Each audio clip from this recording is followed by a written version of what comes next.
বাংলাদেশ বেতার সিলেট। এক্ষুনি শুনবেন আমাদের স্থানীয় সংবাদ।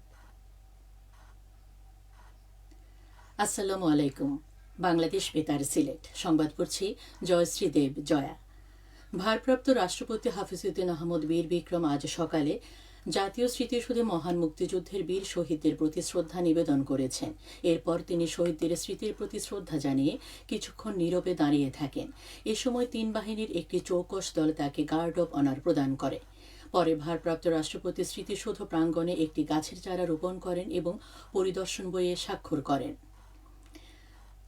জাতীয় সংসদের বিরোধী দলীয় নেতা ও বাংলাদেশ জামায়াতে ইসলামের আমির ডাক্তার শফিকুর রহমান বৈষম্য বিরোধী আন্দোলনে শহীদ সাংবাদিক আবু তাহের মোহাম্মদ তুরাবের কবর জিয়ারত করেছেন। তিনি আজ সকালে সিলেটের বিয়ানীবাজার পৌর শহরের ফতেপুরে প্রথমে মরহুমের কবর জিয়ারত করেন। জিয়ারত শেষে বিরোধী দলীয় নেতা শহীদ তুরাবের পরিবারের সদস্যদের সঙ্গে সাক্ষাৎ করেন এবং তাদের খোঁজ খবর নেন। এ সময় রাজনীতিবিদ, বিয়ানীবাজার প্রেস ক্লাব নেতৃবৃন্দ, স্থানীয় সাংবাদিক ও অন্যান্য ব্যক্তিবর্গ উপস্থিত ছিলেন। সারা দেশের মতো সিলেটেও আজ পালিত হচ্ছে আন্তর্জাতিক ম্যানগ্রোভ দিবস। ম্যানগ্রোভ এমন এক ধরনের বিশেষ উদ্ভিদ যা সাধারণত সমুদ্র উপকূলবর্তী অঞ্চলের নোনা পানিতে জন্মায়। জীববৈচিত্র্যে অক্ষুণ্ণ রাখা এবং এর প্রতিবেশ এবং পরিবেশ সুরক্ষার আহ্বান জানিয়ে প্রতি বছর আন্তর্জাতিক ম্যানগ্রোভ দিবস পালিত হয়। সিলেট বিভাগে গত ২৪ ঘণ্টায় আরও ২ জন ডেঙ্গু রোগী শনাক্ত হয়েছেন। নতুন আক্রান্তদের একজন হবিগঞ্জের লাখাই উপজেলা স্বাস্থ্য কমপ্লেক্সে এবং অন্যজন Sylhet MAG Osmani medical college হাসপাতালে শনাক্ত হয়েছেন। আজ বিভাগীয় স্বাস্থ্য পরিচালকের কার্যালয় সূত্রে এই তথ্য জানানো হয়েছে। বর্তমানে তারা বিভিন্ন হাসপাতালে চিকিৎসাধীন রয়েছেন।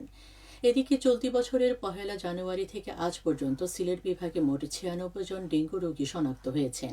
এর মধ্যে সর্বোচ্চ ৪৮ জন হবিগঞ্জ জেলার বাসিন্দা।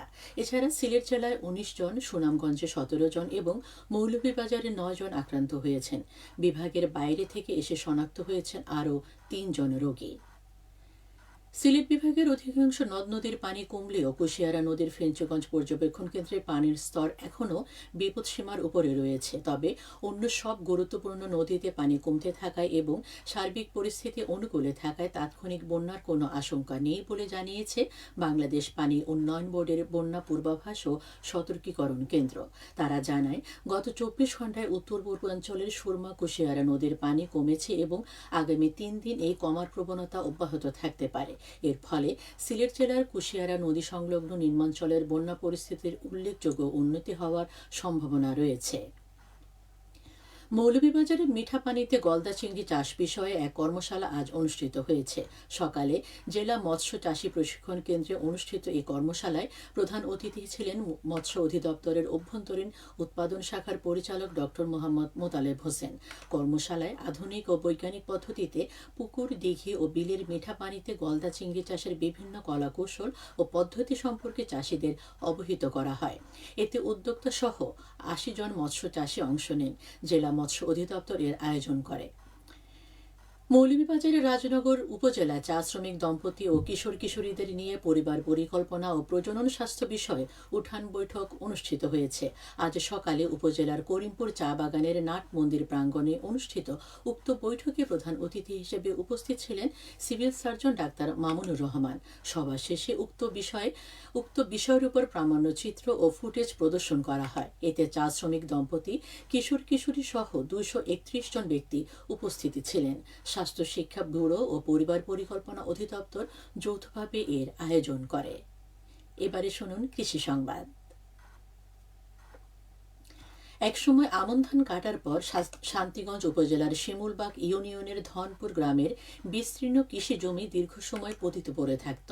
এবার বাংলাদেশ ধান গবেষণা ইনস্টিটিউট সুনামগঞ্জ আঞ্চলিক কার্যালয়ের পরামর্শে পরীক্ষামূলকভাবে ৩০ বিঘা জমিতে ৩টি উন্নত জাতের আউশ ধানের চাষ শুরু করেছেন কৃষকরা।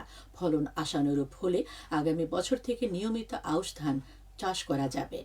এতে বছরের অলস সময় কাজে লাগবে, আয় বাড়বে এবং আর্থিক অবস্থার উন্নতি হবে। জমি উঁচু হওয়ায় আমনের পর দীর্ঘদিনে পতিত থাকতো এই জমি, তাই কৃষকদের বীজ, সার ও কারিগরি সহায়তা দিয়ে আউশ চাষে উদ্বুদ্ধ করা হয়েছে। ফলে প্রতি বছরে একটি অতিরিক্ত ধানের ফসল উৎপাদনের মাধ্যমে কৃষকদের ক্ষতি পুষিয়ে নেবার পাশাপাশি ভবিষ্যতে সরিষা সহ অন্যান্য ফসল চাষের সুযোগও সৃষ্টি হবে। সবশেষে আবহাওয়া। সিলেট সহ পার্শ্ববর্তী এলাকায় বলা হয়েছে, সিলেট সহ পার্শ্ববর্তী এলাকার জন্য সতর্কবাণী নেই এবং কোনো সংকেতও দেখাতে হবে না। আজ সিলেটে সূর্যোদয় হয়েছে 5:17 এবং সূর্য অস্ত যাবে 6:41। সংবাদ শেষ হলো। আমাদের পরবর্তী স্থানীয় সংবাদ প্রচারিত হবে সন্ধ্যে 7টায়।